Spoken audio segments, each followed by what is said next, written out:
আমাদের হচ্ছে নমিনাল প্রধানমন্ত্রী আমাদের তারেক রহমান, ফাংশনাল প্রধানমন্ত্রী সালাউদ্দিন আহমেদ, ওনাদের সবাইকে, না এটা তো আমি বলি না, মানুষ বলে আর কি। তো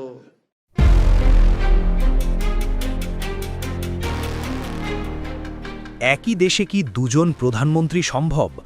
বাংলাদেশের রাজনীতিতে 2026 সালের সাধারণ নির্বাচনের পর এমন এক অদ্ভুত পরিস্থিতির দাবি তুলেছেন জাতীয় নাগরিক পার্টির অন্যতম প্রধান সংগঠক হাসনাত আব্দুল্লাহ।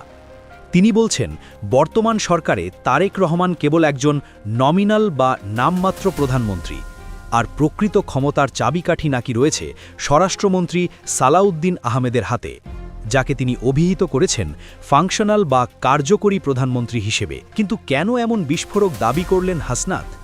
ছাত্র আন্দোলনের অন্যতম এই নেতা কি কেবল রাজনৈতিক আলোচনার জন্য এমন কথা বলেছেন, নাকি এর পেছনে লুকিয়ে আছে গভীর কোনো প্রশাসনিক সমীকরণ?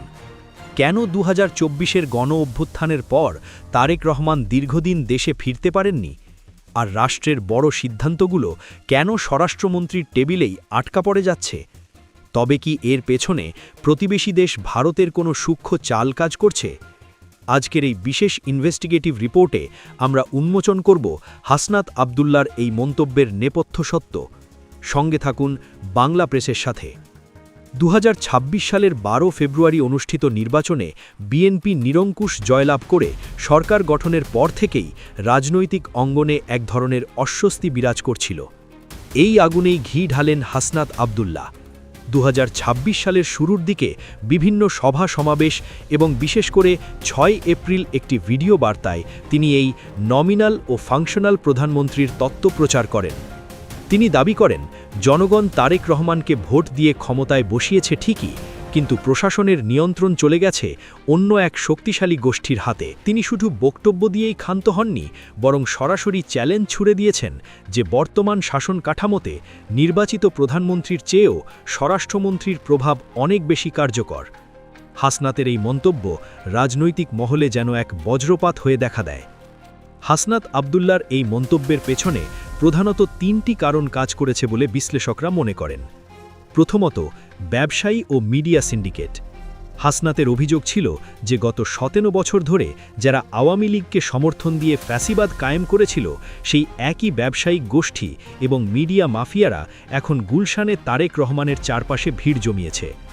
হাসনাত স্পষ্টভাবে বলেছেন, এই চক্রটি তারেক রহমানকে জনগণের থেকে বিচ্ছিন্ন করে একজন মাফিয়া ফিগারে পরিণত করার ষড়যন্ত্র করছে। দ্বিতীয়ত, প্রশাসনিক নিয়ন্ত্রণ।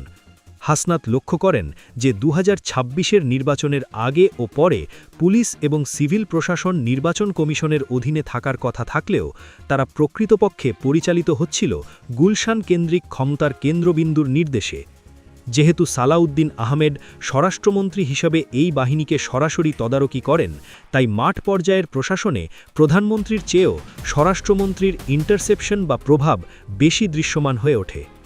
তৃতীয়ত, রাষ্ট্রীয় সংস্কার নিয়ে দ্বন্দ্ব। জুলাই বিপ্লবের মূল দাবি ছিল রাষ্ট্র কাঠামোর আমূল পরিবর্তন। হাসনাত অভিযোগ করেন যে সরকার কেবল ব্যক্তি পরিবর্তন করেছে, কিন্তু পুরনো ফ্যাসিবাদী ব্যবস্থা টিকিয়ে রেখেছে। তিনি মনে করেন সালাউদ্দিন আহমেদ এই পুরনো সিস্টেমকে ধরে রাখার প্রধান কারিগর হিসেবে কাজ করছেন, যেখানে প্রধানমন্ত্রীর ক্ষমতা কেবল দাপ্তরিক ফাইলে সীমাবদ্ধ থাকছে। এখানে একটি বড় প্রশ্ন দেখা দেয়। 2024-এর 5 আগস্ট শেখ হাসিনার পতনের পর তারেক রহমান কেন তাৎক্ষণিকভাবে দেশে ফিরলেন না? তারেক রহমানের পক্ষ থেকে দাবি করা হয় যে তার মা বেগম খালেদা জিয়ার গুরুতর অসুস্থতা এবং উন্নত চিকিৎসার জন্য বিদেশে নেওয়ার সমন্বয় করার দায়িত্ব পালন করতেই তাকে লন্ডনে থাকতে হয়েছে। এছাড়া আইনি জটিলতা এবং পাসপোর্ট নবায়ন সংক্রান্ত সমস্যাগুলো তার ফেরার পথে বাধা হয়ে দাঁড়িয়েছিল। তবে হাসনাত আব্দুল্লাহ ও এনসিপির মতো নতুন রাজনৈতিক শক্তিগুলোর দাবি ছিল ভিন্ন।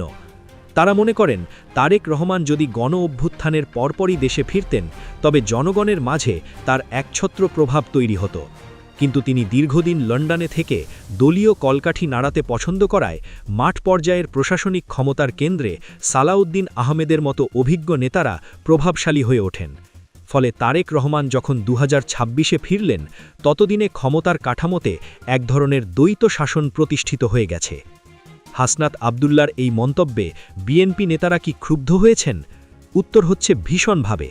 বিশেষ করে কুমিল্লার দেবিদ্বারে বিএনপির নেতাকর্মীরা রাজপথে নেমে আসেন। তারা হাসনাতকে 7 দিনের আল্টিমেটাম দিয়ে ক্ষমা চাইতে বলেন এবং তাকে দেবিদ্বারে অবাঞ্ছিত ঘোষণা করার হুমকি দেন। বিএনপি নেতারা হাসনাতকে মানসিকভাবে অসুস্থ এবং রাজনৈতিকভাবে অপরিণত হিসেবে আখ্যায়িত করেন। কিন্তু এখানে একটি গভীর রহস্যময় দিক রয়েছে, ভারতের অবস্থান। হাসনাত আবদুল্লাহ অভিযোগ করেছেন যে ভারত বাংলাদেশে অস্থিরতা তৈরির জন্য কিছু অশুভ শক্তিকে নেপথ্যে মদত দিচ্ছে। তিনি সতর্ক করেছেন যে যদি বাংলাদেশে বিশৃঙ্খলা সৃষ্টি করা হয় তাহলে ভারতের উত্তর পূর্বাঞ্চলীয় 7 সিস্টার্স রাজ্যগুলো বিচ্ছিন্ন হয়ে পড়তে পারে। অনেকে মনে করেন তারেক রহমান ও সালাউদ্দিন আহমেদের মধ্যে এই ক্ষমতার বিভাজনের যে বয়ান হাসনাত দিচ্ছেন তা প্রকৃতপক্ষে ভারতকে সতর্ক করার একটি কৌশল। হাসনাত বোঝাতে চেয়েছেন যে যদি স্বরাষ্ট্রমন্ত্রী বা প্রশাসনের অন্য কোনো শক্তিশালী অংশ ভারতের স্বার্থ রক্ষা করে এবং প্রধানমন্ত্রীর ক্ষমতা খর্ব করে তাহলে ছাত্র জনতা আবারও রাজপথে নামবে। পরিশেষে বলা যায়, হাসনাত আবদুল্লার এই মন্তব্য কেবল একটি রাজনৈতিক উক্তি নয়, বরং এটি ক্ষমতার কেন্দ্রে থাকা স্নায়ুযুদ্ধের বহিঃপ্রকাশ। তারেক রহমান কি পারবেন এই ব্যবসায়িক সিন্ডিকেট থেকে বেরিয়ে এসে প্রকৃত ফাংশনাল প্রধানমন্ত্রী হতে?